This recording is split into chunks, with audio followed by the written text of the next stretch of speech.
Maski nga ni Gadan na binuhay niya si Lazaro. Tabuting ipasabot na ikusan kakayahan na magtao ni buhay sa lambang tao. So madaling sabi, ang ginibo ni Kristo sa kinabanay ni pagtao ni buhay sa lambang saro sa to. Lagad anong klaseng buhay?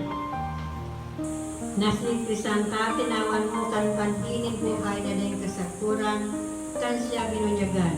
Itao mo sa iyang grasya na makaayon sa mga santos sa langit sa kurpaman.